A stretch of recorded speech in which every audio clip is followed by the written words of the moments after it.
You're listening to the My Simplified Life podcast, and this is episode number 332. Welcome to the My Simplified Life podcast, a place where you will learn that your past and even your present don't define your future. Regardless of what stage of life you're in, I want you to feel inspired and encouraged to pursue your dreams, simplify your life, and start taking action. I'm your host, Michelle Glogovac, author of How to Get On Podcasts, the podcast matchmaker, and CEO and founder of the MLG Collective. I'm excited to share the stories and life lessons of changemakers and authors with you while taking you on my own journey. This is My Simplified Life. Hey friends, welcome back to another episode. I'm your host, Michelle Glogovac, and today I'm taking you to the beach. We are going to Martha's Vineyard and Nantucket with Brooke Lea Foster and her book that is debuting today, Our Last Vineyard Summer. It is such a good read. It is historical beach fiction, which is a term I was not familiar with and I am now obsessed with. You are going to hear from Brooke about how she launched her career as an author from journalism and how she comes up with her novel ideas. It is amazing. And we talk about politics. We talk about the beach. We talk about women. It is all of the above. And it was such a fun conversation. Hi, Brooke. Hi. I am so excited to talk to you. And thank you for, I'm just going to call it out, wearing your beautiful earrings and dressing up for me. I know I'm very dressed up with these beautiful, these are my favorite earrings. So I put them on when I have somewhere special I'm going to go. So you I are love missing it. something. I know I'm not. I know you already said you had somewhere else to go. But thanks for pretending for all of the listeners. You outed me. No, I'm going to a garden party, which sounds really fancy, but basically my friends and I are playing dress up. And we have gardens we want to show off. Like I've been getting really into my flowers this year. And so have two of my friends. And so there's like 5 of us and we're going from house to house to show off our flowers and eating takeout chopped salad. So like I'm actually more dressed up than I need to be. Like when I said garden party, it sounded really fancy. Like I was going to a yacht club or something. No, we're literally just showing off our flowers and playing dress up. So I think that sounds amazing. yeah. What good friends. I know. That's adorable. I I know. love I'm that. very excited. Nobody could come to my garden right now. We have construction in the backyard, but I'm Oh, like, yes. after that, After maybe that, I you need a can start garden planting. party. Yes.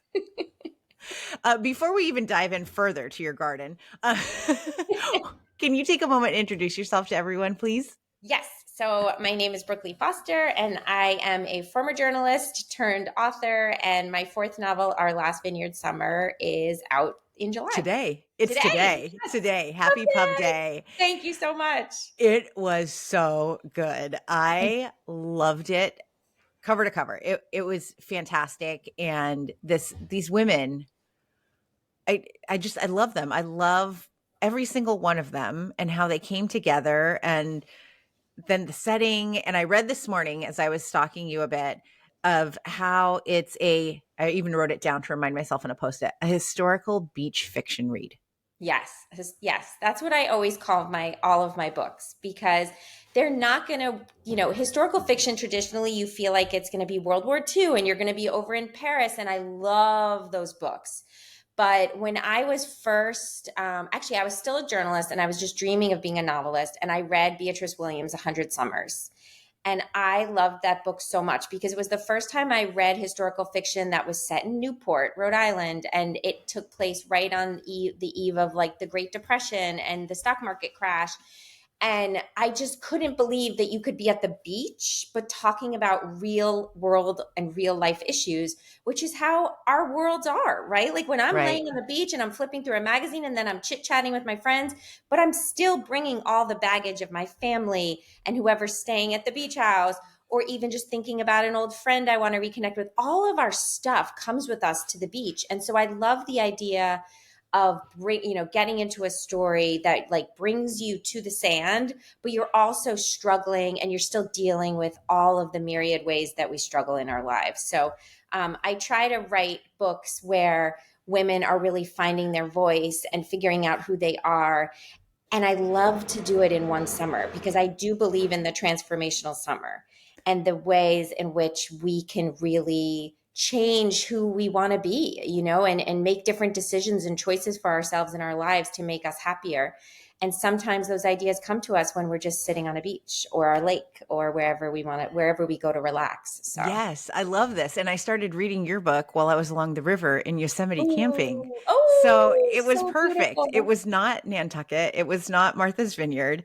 And I have never been to either place. And so I felt like I was transported. I didn't know that there was even a rivalry between the two. Yeah, well, it's a quiet rivalry. I really do love both islands, and this is the first book where I actually have the characters go to Nantucket for a little bit, and that's because I do love. So Martha's Vineyard is my first love. It's where I feel really connected and in touch with my creative spirit when I'm there.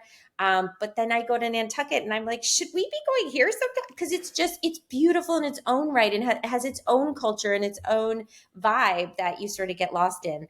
But the idea for this book actually came when I was staying in Edgartown, which is Martha's Vineyard. People probably don't even know if you've been there, but there's five or six towns on the island. It's a pretty big island. When the first time I went, when I was really young, my now husband and I thought we could bike from like one end of the island to the other. And we were 3 hours into a bike ride and like we were only halfway there. So it's like far, things are far, it's hilly. But we were staying in Edgartown in the year that I got the idea for this book. And Edgartown is it's like the tidiest, poshest, if you could call it posh, because it's really all old antique houses. There's old captain's houses and it's white planking with, beautiful crisp green or black shutters. Like they actually have a paint color they use on Martha's Vineyard called Essex Green for the shutters, and to be historically accurate, everybody has Essex green shutters and there's brass door knockers and white picket fences. And it was the first time we had stayed in that town for one of the weeks that we go. We always kind of hop around because we love all different parts of the island. But I had my dog with me and we would go on these walks in the morning, but when it was sleepy and no one was really awake. And I remember I was traveling along kind of the prettiest stretch of road. It's called North Water Street, and it has a bunch of houses on a not a cliff. It's more like a gradual hill down to the water, and you can see Chappaquiddick Island across the way. So if you're in the backyard of one of these houses, you're looking out at sailboats and the harbor, and you can kind of imagine people living on the other side. And at night, you can see the twinkling of the lights and whatnot. And I just started thinking about political families and how the island has always had a connection to Washington. I actually lived in Washington for many years working as a journalist and first went to the island because so many of my friends traveled there in summer, even though I grew up pretty close to there. And just had this idea of this political family, a dad who was a United States Senator, a mom who was a Gloria Steinem-like iconic feminist figure, and them summering there. And I just had that. I had this little nugget and I was just kind of walking around morning after morning. And then I started to imagine these three sisters and the three daughters and the relationships between the mother and the girls and the sisters having, tensions within their relationships. And one day I was in the rental house where we were staying, and there was a living room that had a giant map that was an antique map of Martha's Vineyard. And I'm just kind of staring at it, and I saw cartographer, like the map maker, was Charles Whiting. And it's the weirdest thing with writing as authors, but it just hit me like a lightning bolt. I was like, oh my gosh, that's the senator father. It's Charlie Whiting. And the whole story, I mean, not the whole story in terms of specific dialogue and every single plot point, but I could see the story and I knew exactly the book I wanted to write.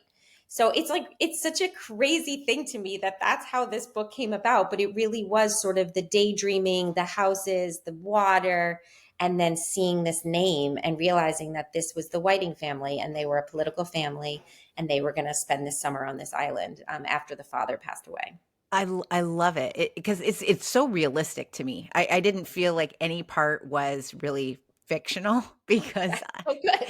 I was like, yep, that's probably what it's like to be a senator's family. Yep, that's probably what it was like to be, growing up in the 60s and the 70s. And here Yeah. come the 80s. And it was so cute how I remember Betsy saying that Mom Virgie was, oh, things are going to change. Women are working and more are leaving the house. And you're like, wow, we're 2025 and yet we're still struggling. we're still struggling, and we're still, oh my gosh. But I will say, thank goodness we have a good pregnancy test, right?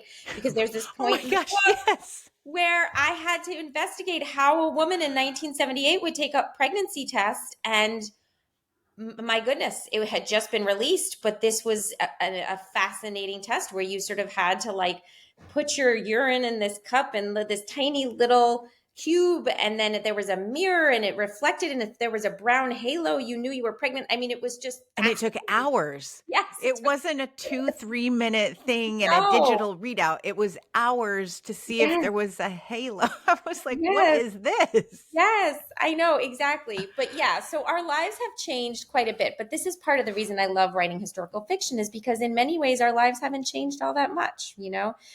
What Virgie, the mother, is asking for in the end is really the freedom to make her own choices and decisions in her life. And women today are really asking for the same things. So, and we're living in a political moment where a lot of rights of women are being taken away. And I imagine my character is not really being surprised by that, because back then they were fighting for all these same things. And here we all settled into 2024, 2023, thinking, Yeah. oh, those things could not be taken away. We're just trying to still push forward. And here we are. So, but it doesn't matter what time period you're in. Women are still struggling to be good mothers. They're still having an argument with their sister and trying to figure out how to heal the relationship. So I love that you can transport a reader back in time, but they can see that we're all still sort of dealing with the same stuff and still trying to figure each other and ourselves out. Yes. Yeah.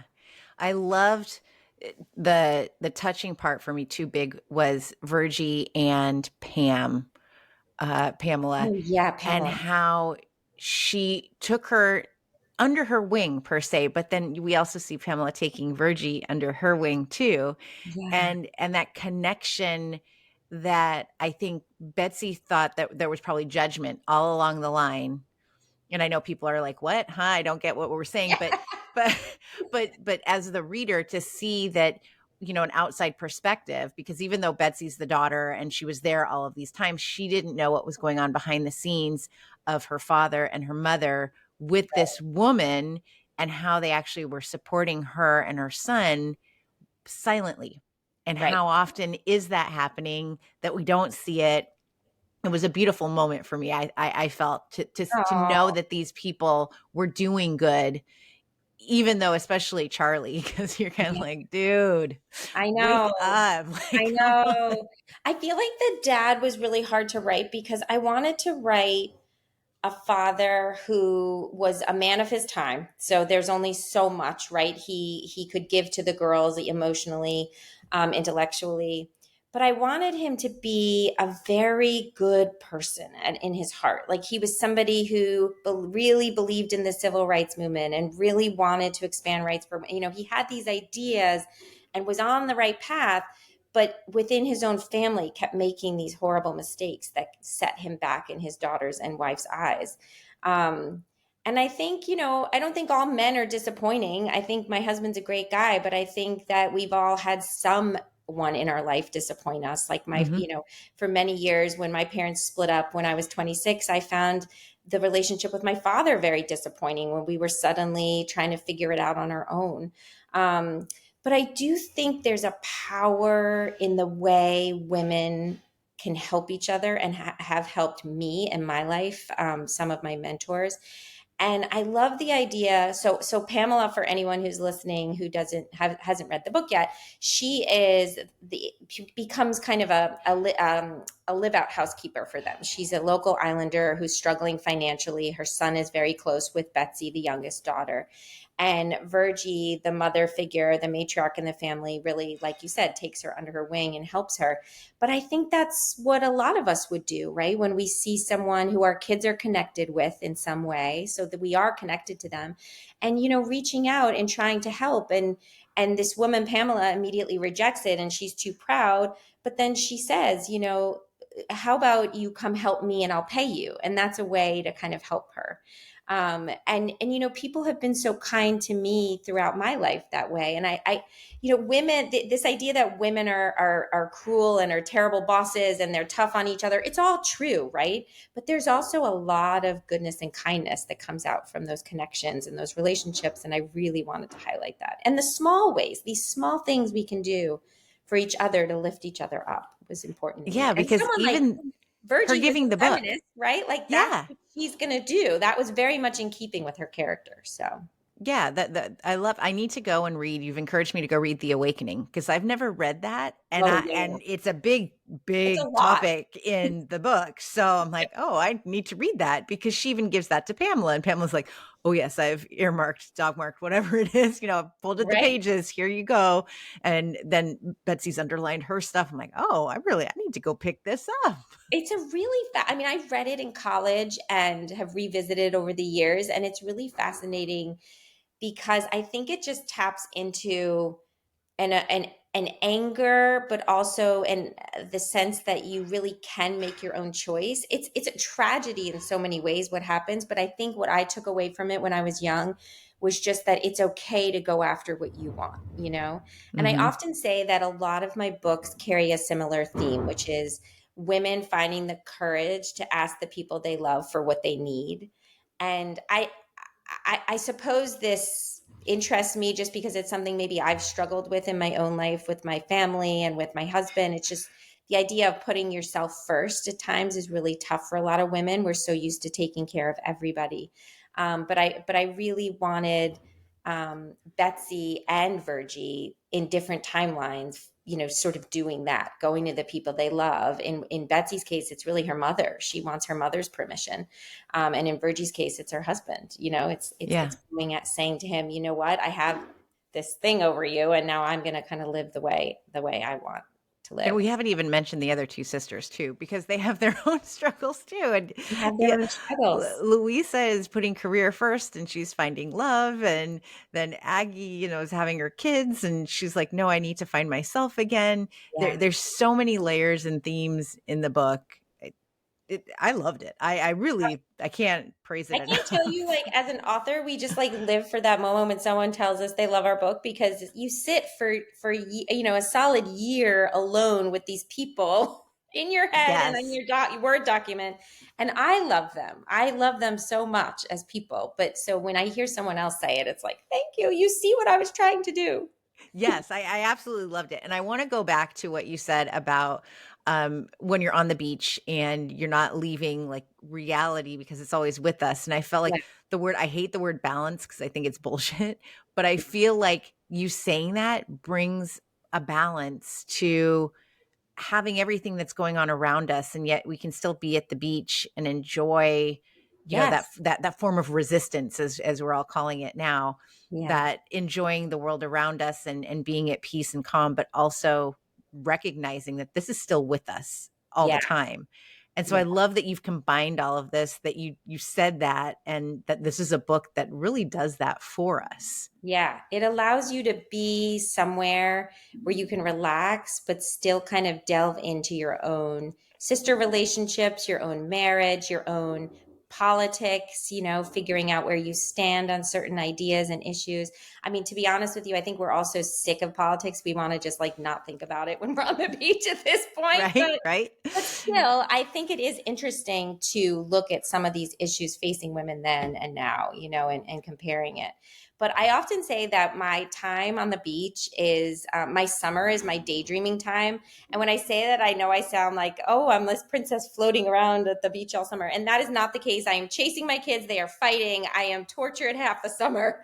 It's not that. But it's just that I spend a lot of time really sort of getting into my inner voice, I'll say, sort of that idea of what's important to me right now, what might I want to write about, what are my characters, if I'm in the middle of a book, which I will be this summer, what should my characters be caring about, what's the tension. It's just I love sitting on the beach and really kind of sinking into my thoughts. And I think, again, it could be a river in Yosemite, but the idea is just that we let ourselves hear our thoughts. I think so many times we are, it's not that we're scared to, but we're just so busy. We have a phone in front of us to distract us. There's so many ways in which we don't have to really listen to that inner voice. But I find I'm happiest when I actually do listen to it and let it emerge, give myself the time to let myself hear what I want to say, because sometimes it's just buried in all this like carpooling and, Mm-hmm. and right now we're in end of the year parties and all the summer stuff. And so it's like, it Yeah, gets we to be a lot. finished that. We're actually in summer. So Yes. we did the May-cember stuff, but you're just reinforcing the fact that I need a beach house. So Yeah.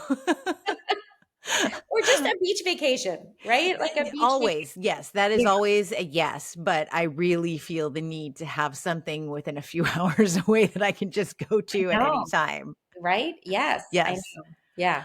I wanna hear more about you Okay. because I know that you've had a big journalism career before, and I wanna know, like, how did that come about? How did you make this pivot to an author of historical beach reads that I love it because it is so different, but tell me about Brooke Okay. that I can't stalk on the internet.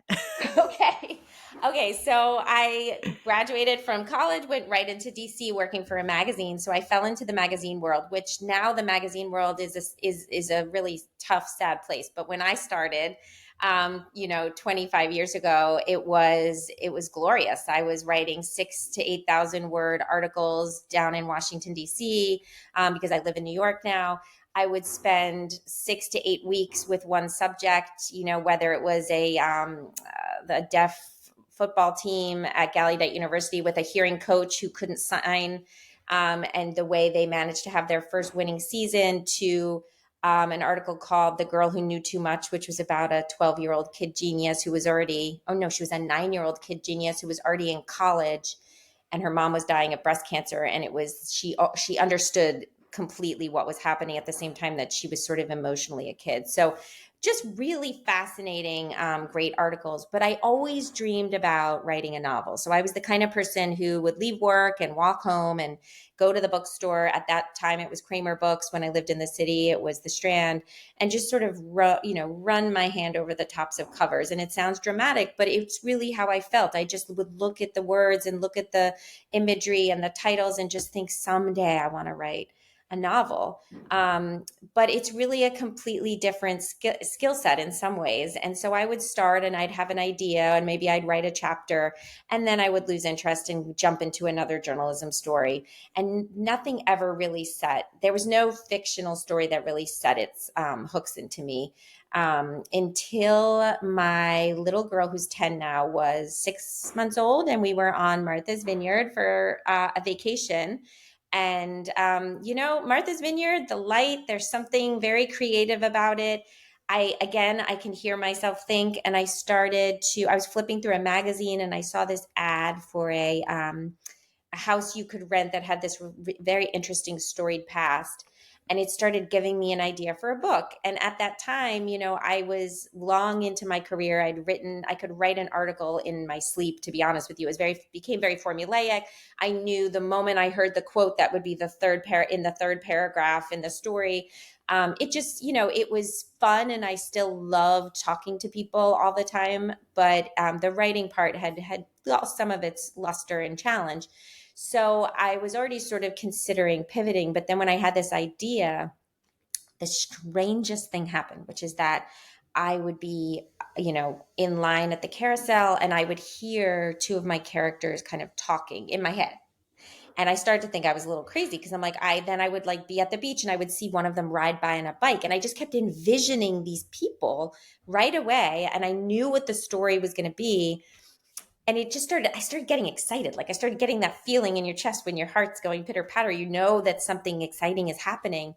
And when we got home, I said to my husband, I just feel like I should stop taking paying journalism assignments at this point and give this a shot. And he was like, go for it, like, give yourself a few months and try it. And so I enrolled in a class and I started writing. I wrote a really, really fast draft, the way I would have written a really fast journalism article. And it didn't scare me that that was to do it fast, knowing it was going to be so bad, because I'd done that a million times in journalism and I know you can revise it and edit and make it better. And so I took it in to be workshopped. And I remember everybody in my workshop class, writing class, had read it. And I was like, okay, so what does everybody think? And everyone's sort of looking down and no one wanted to be the first one to speak. And it was a mess, but I knew that. I just wanted to know like what everybody thought in general. And so I remember my teacher was like, well, what are you trying to do here? And I'm like, oh gosh, we really have to start from the beginning. So I did. I mean, I just kept revising it. And I spent 4 years on that first book, and, started taking some paying assignments in between because I couldn't just do that. Still a working mom here. So, but I managed to pull it off. And that became my first novel, Summer Darlings. And when I published it, I thought, if I can keep doing this, if this could be a career, if I can make stuff up, if I can make up the great quote I used to wait for, this is incredible, like I get to Yeah. create these people. But I hear so many of the voices of the people I've interviewed over the years when I'm writing. There's just moments where I'll hear, or I'll be inspired by something that was described to me by two people or a person. And I'm saying two people because Virgie and Charlie's early love affair was so inspired by this interview I did with a 90-year-old woman, for an article years ago, where she was talking about how she fell in love with her husband in New York in the, I think I'm going to get the years wrong, but it was when the George Washington Bridge was being built. And she said their first dates, their earliest dates, they would go to a hill and watch the construction of the bridge while picnicking.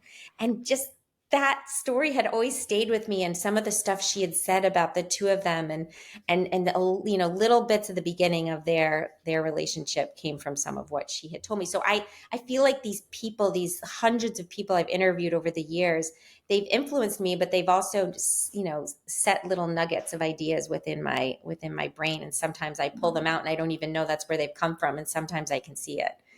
I love it. This is fascinating. I love it. Because I don't hear the voices. I just see I see the stuff in front of me and I'm like, oh, that belongs in a book.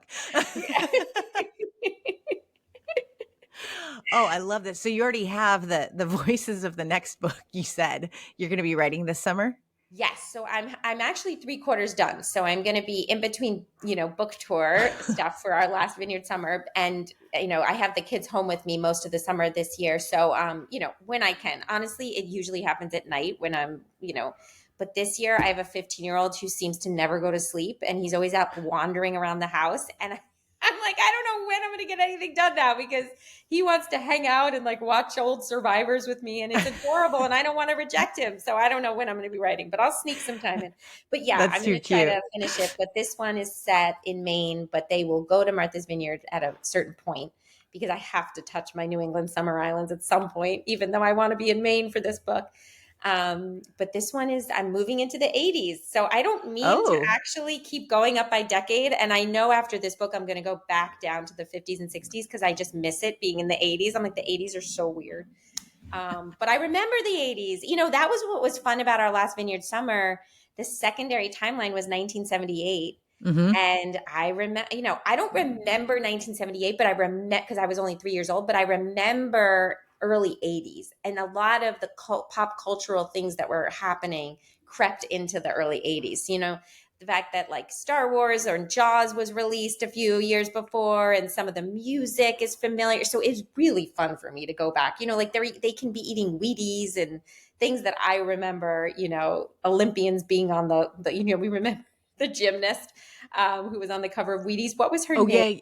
Mary, was Oh, that Mary Lou Retton? Or yes, yes. thank you. Mary Mm-hmm. Lou Retton, right? Like she was our Yeah. hero then. I mean, you're younger I than think me. she was just arrested for a DUI.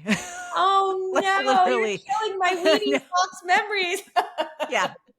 I just read that last week. I'm like, Oh shoot. oh, oops. Yikes. Yeah.